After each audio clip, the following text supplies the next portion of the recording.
తెలంగాణలో సంచలనం సృష్టిస్తోన్న phone tapping కేసులో సిట్ మరోసారి దూకుడు పెంచింది. మరో దఫా విచారణలో భాగంగా పలువురికి నోటీసులు ఇచ్చారు. టీటీడీ మాజీ సభ్యుడు శివకుమార్కు నోటీసులు వెళ్లాయి.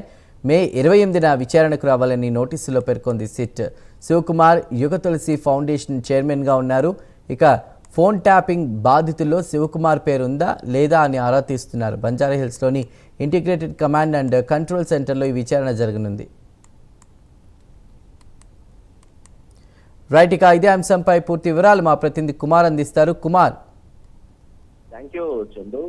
తెలంగాణలోనే సంచలనం సృష్టించిన ఫోన్ ట్యాపింగ్ కేసు దర్యాప్తులోని సిట్ మరోసారి వేగం పెంచిందనే చెప్పొచ్చు. అయితే తాజా విచారణలోని ముఖ్యంగా చూస్తున్నట్టయితే పలువురికి నోటీసులు జారీ చేయగా టీటీడీ మాజీ సభ్యుడైన శివకుమార్ కూడా నోటీసులు అయితే ఇవ్వడం జరిగింది. సిట్ జారీ చేసిన నోటీసుల ప్రకారం ఈ నెల 28న విచారణకు హాజరు కావాలని పేర్కొంది. ప్రస్తుతం శివకుమార్ యుగ తులసి ఫౌండేషన్ చైర్మన్ గా అయితే కొనసాగుతున్నారు.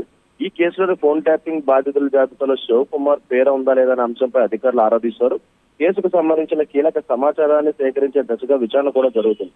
అయితే ఈ విచారణకు సంబంధించి ఐసీసీలోని అంటే ఇంటిగ్రేటెడ్ కమాండ్ కంట్రోల్ లోని విచారణ అయితే కొనసాగే అవకాశం అయితే ఉంది.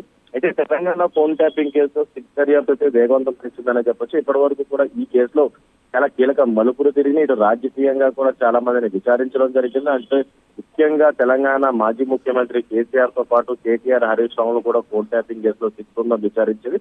అయితే ఇప్పుడు తాజాగా శివకుమార్ కూడా నోటీసులు రావడంతో కూడా ఈ విచారణ వేగవంతం పుచ్చుకుందనే చెప్పొచ్చు. అయితే యుగ తులసి ఫౌండేషన్ చైర్మన్ గా ప్రస్తుతం శివకుమార్ అయితే ఉన్నారు కాబట్టి ఇతనుకు సంబంధించి ఈ కేసులోని ఫోన్ ట్యాపింగ్ అంటే ఈ కేసుకు సంబంధించి బాధితుల జాబితాలో శివకుమార్ పేరు ఉందా లేదా అనే దానిపై ప్రస్తుతం విచారణ అయితే కొనసాగుతుంది. అయితే టీటీడీ మాజీ సభ్యుడిగా కూడా శివకుమార్ అయితే పనిచేశారు. అయితే ఈ నెల 28న విచారణకు హాజరు కావాలంటే కూడా ఆదేశం అయితే జారీ చేశారు.